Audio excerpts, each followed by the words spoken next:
Part 1. A woman wants to find out about a paragliding course.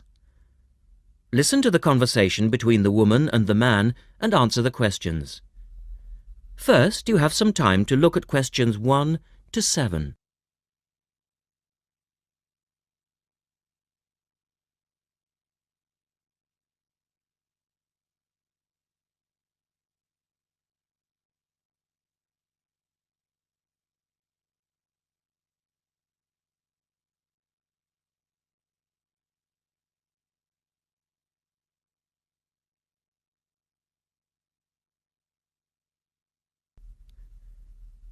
Now we shall begin. You should answer the questions as you listen because you will not hear the recording a second time.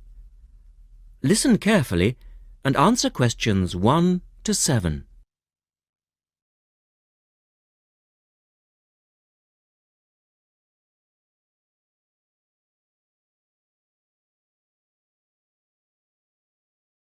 Hello, Paraglider's Paradise. How can I help you?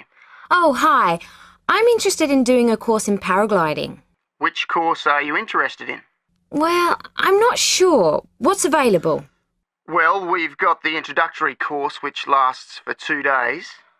Okay. Or there's the 4-day beginner's course, which is what most people do first. I'd tend to recommend that one. And there's also the elementary pilot course, which takes 5 to 6 days depending on conditions. We might try the beginner's course. What sort of prices are we looking at? The introductory is $190. The beginner's course, which is probably what you'd be looking at, is $320. No, sorry, $330. It's just gone up. And the pilot course is $430. Right. And you also have to become a member of our club so that you're insured. That'll cost you $12 a day. Everyone has to take out insurance, you see. Does that cover me if I break a leg? No, I'm afraid not. It's only third party and covers you against damage to other people or their belongings, but not theft or injury. You would need to take out your own personal accident insurance. I see. And what's the best way to get to your place? By public transport, or could we come by bike? We're pretty keen cyclists. It's difficult by public transport, though there is a bus from Newcastle. Most people get here by car, though, 'cause we're a little off the beaten track. But you could ride here, okay? I'll send you a map.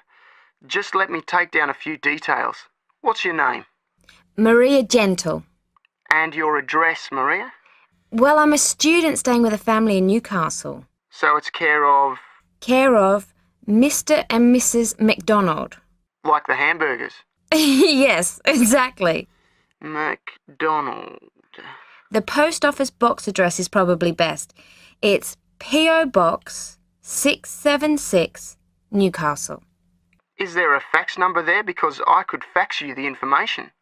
Yes, actually there is.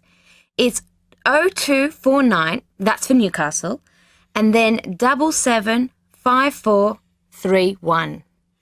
Okay, now if you decide to do one of our courses, you'll need to book in advance and to pay when you book. How would you be paying? By credit card, if that's okay. Do you take Visa? Yes, fine. We take all major cards, including Visa. Okay then. Thanks very much. The girl is telling her friend about the course. Look at questions 8 to 10.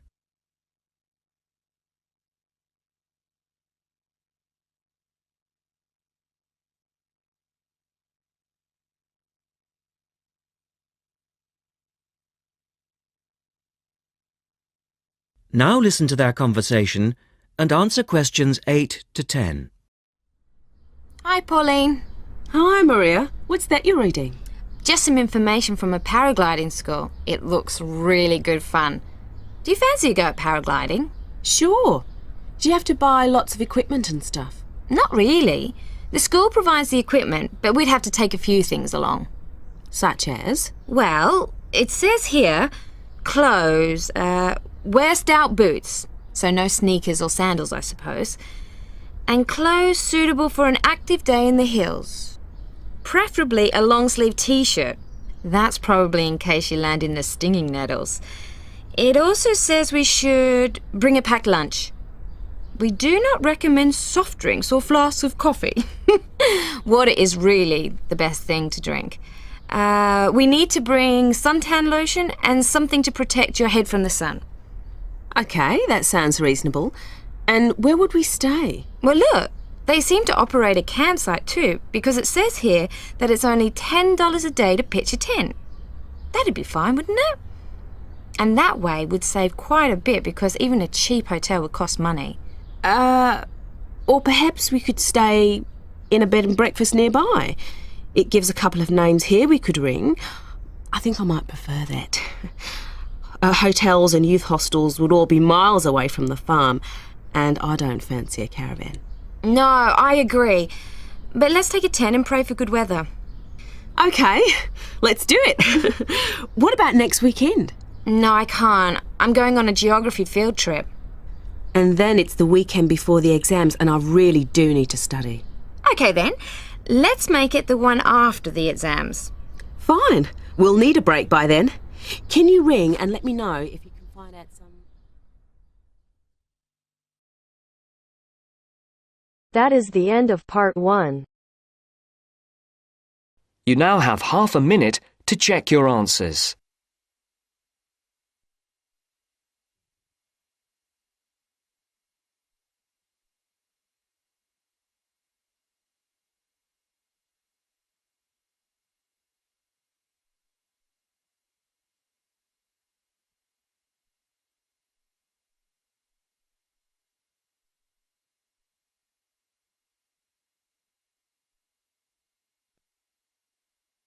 Now turns to part 2. Part 2. You are going to hear an interviewer who is interviewing Alan. He made a great discovery of Mungo National Park. First look at questions 11 to 15.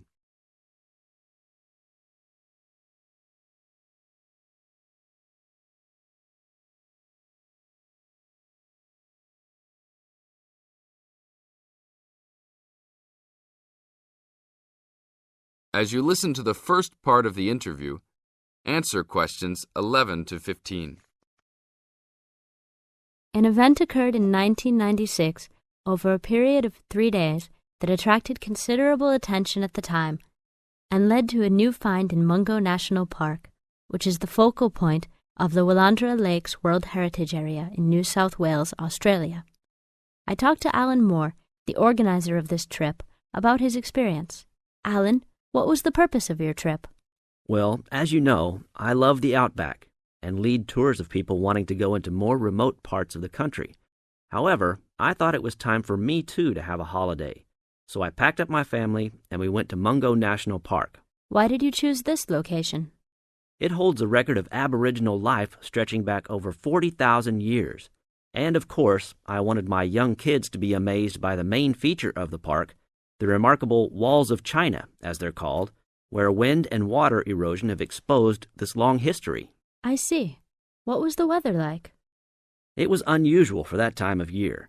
The rain was just one continual downpour after another. We were always soaked to the skin. So we decided to cut our holiday short and only stayed 3 days in the end. However, it was eventful. The obvious problem was to get back to the nearest town, a small place called Burunga. But the dirt roads out there are always impassable after rain, so we settled down for a long, wet wait in the park. We didn't really mind because the scenery was so interesting. However, the kids wandered away without our noticing, and eventually we realized they must be lost. So we used our two-way radio to contact the park rangers and the police, and a helicopter was sent. Luckily, the kids were found within a few hours, but they'd made an important discovery. Now look at questions 16 to 20.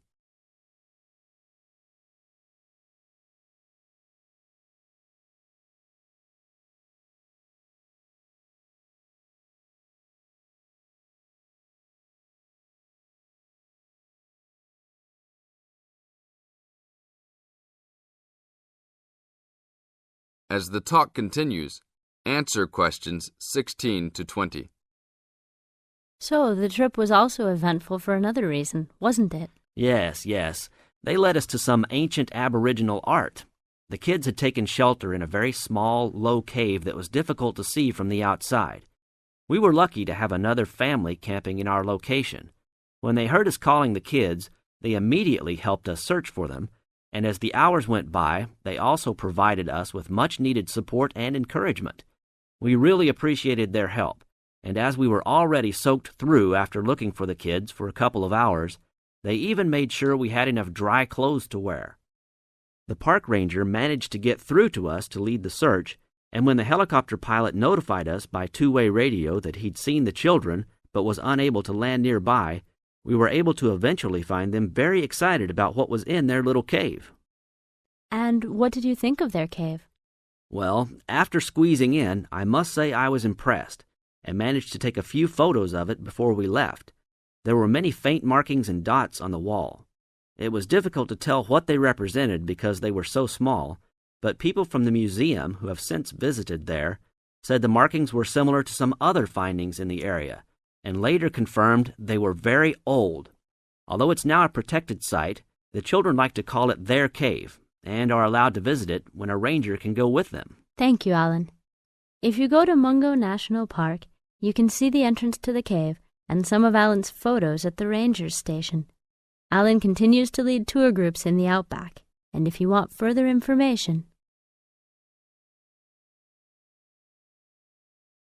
That is the end of part 2. You now have half a minute to check your answers. You now have half a minute to check your answers.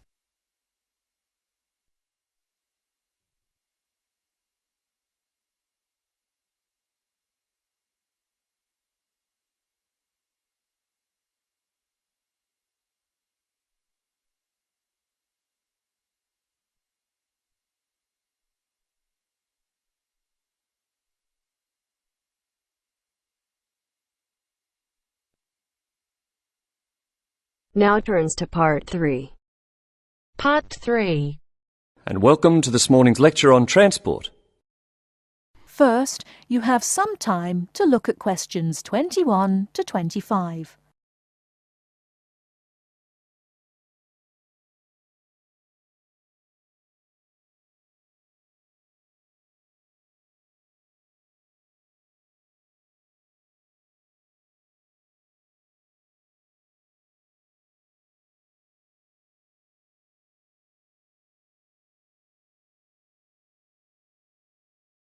Now, listen carefully and answer questions 21 to 25. Good morning, and welcome to this morning's lecture on transport. What I'll be doing today is comparing forms of transport in different countries to see how forms of transport are affected by factors such as geographical landscape and economic development.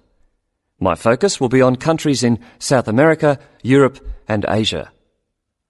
The first country I'd like to look at is Colombia, which is in South America. This is a country where geography plays an important role. Due to the huge amount of mountains and forests in this country, travelling by air is crucial.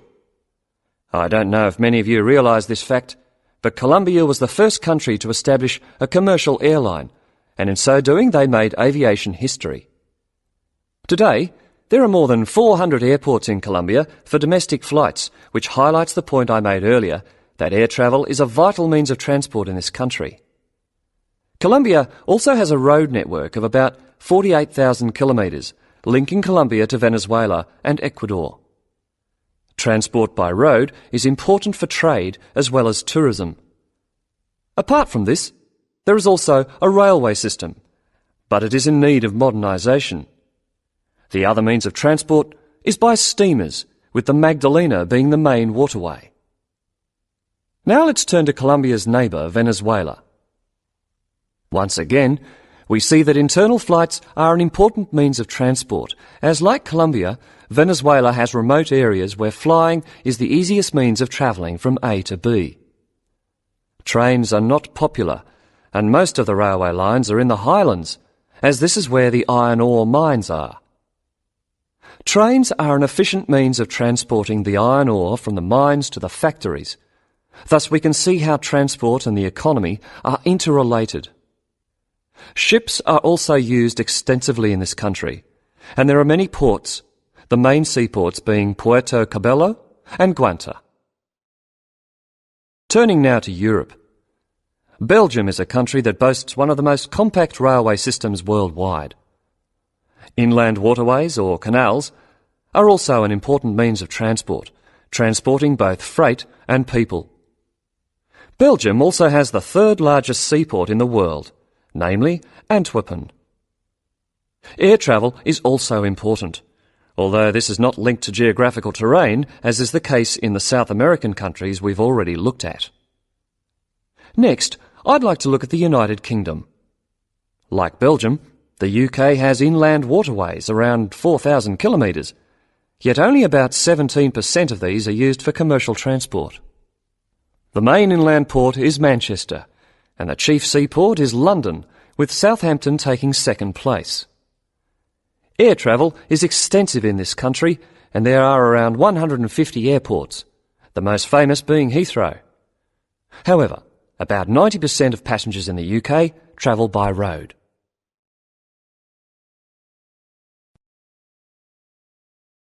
Before you hear the rest of the talk, you have some time to look at questions 26 to 30.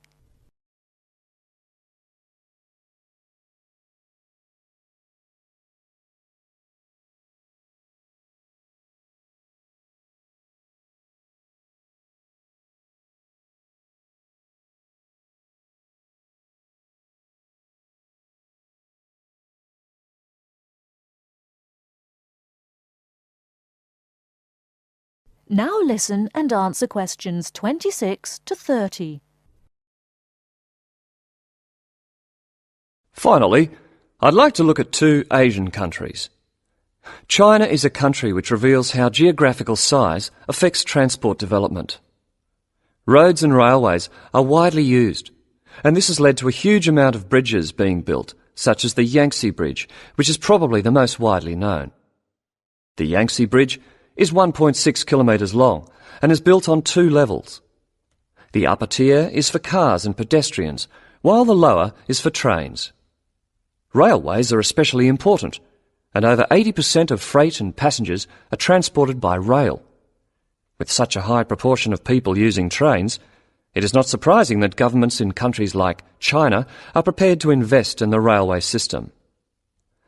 Obviously, a fast and effective train service will encourage businesses and the general public to continue using it.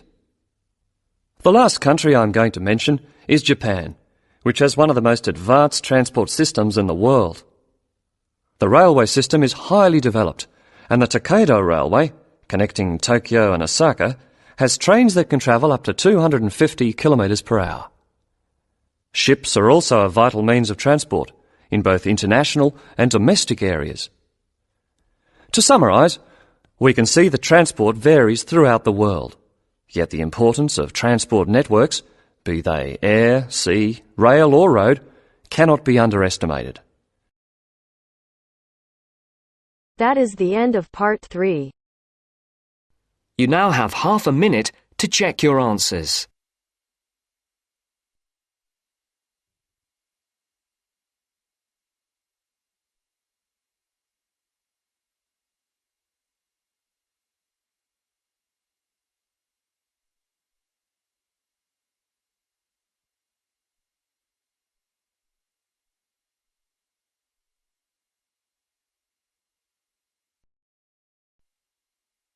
Now turns to part 4.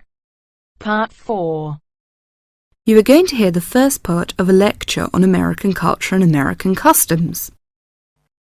First, you have some time to look at questions 31 to 40.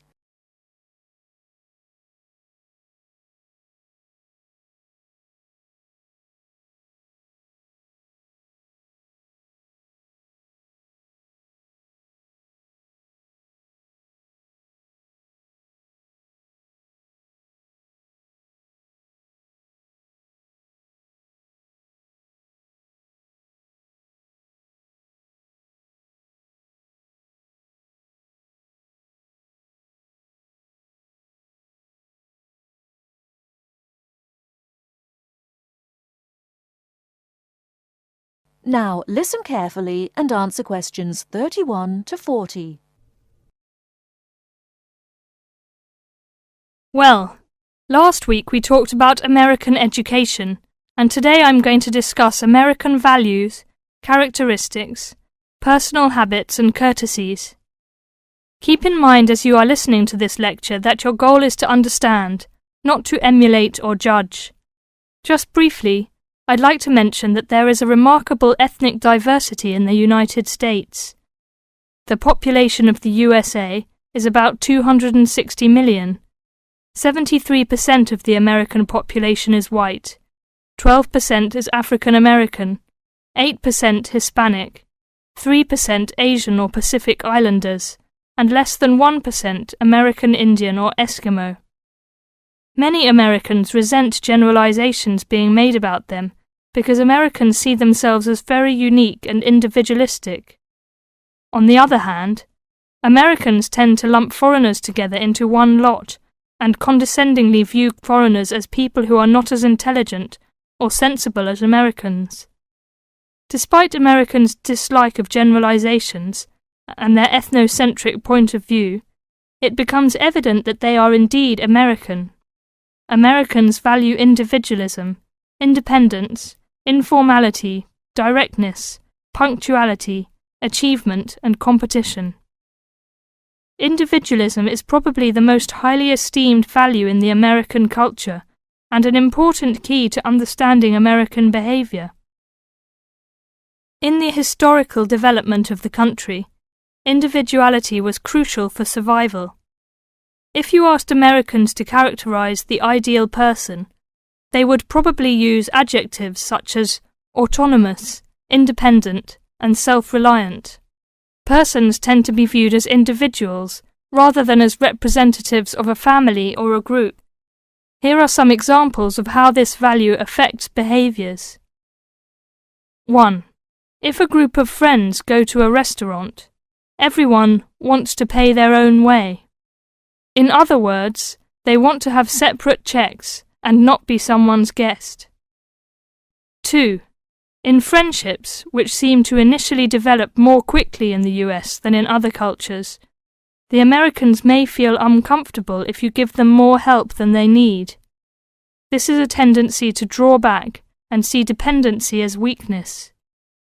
In some ways, the stress on the individual rather than the family or group has led to a more informal society. Sometimes this lack of formality is viewed by members of other cultures as a sign of lack of respect. But that is not the intention in the American value system. This informality is even more predominant on the university campus than in other segments of society. Some ways in which you might see this value expressed in behaviors are: 1. You will generally be on a first-name basis with other students, in spite of any age differences. 2. Dress is very informal on campus. 3. Language is informal and sometimes confusing. Phrases like "see you later" and "drop by any time" are not meant literally. They are informal ways of saying goodbye. Americans are direct.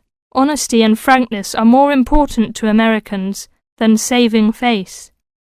They may bring up impolite conversation topics which you may find embarrassing, too controversial or even offensive. Americans are quick to get to the point and do not spend much time on formal social amenities. This directness encourages Americans to talk over disagreements and to try to patch up misunderstandings themselves, rather than ask a third party to mediate disputes. It is particularly interesting to see what behaviors have culturally become associated with straightforwardness. 1. A firm handshake somehow has come to be interpreted as a sign of sincerity. 2. Looking at a person when you speak to him or her gives an indication of honesty. 3. In a question of honesty versus politeness, honesty wins. It is considered better to refuse graciously than to accept an invitation and not go. 4. You will be taken at your word. If you refuse food the first time it is offered, to be polite, it may not be offered again. An American will not know that your initial refusal is politeness. Great value is attached to time in the US. Punctuality is considered an important attribute. As with all values, there are different rules of acceptability in different cultures. In the US, you should be present for school or business appointments at the exact time agreed upon. In social appointments, you can arrive 10 to 15 minutes after the agreed upon time without giving offence. If you are invited somewhere for dinner and are more than 15 minutes late, you will need to offer an apology and an explanation. A phone call explaining you have been detained and will be late will save face for you and patience for the other person. Americans also value achievement and competition. The American style of friendly joking or banter, of getting the last word in, and the quick and witty reply are subtle forms of competition. Although such behaviour is natural to Americans, you may find it overbearing or disagreeable. Americans are obsessed with records of achievement in sports, and sports awards are often displayed in their homes. Also, sometimes books and movies are judged not so much on quality, but on how many copies are sold, or on how many dollars of profit are realized. That is the end of part 4. You now have half a minute to check your answers.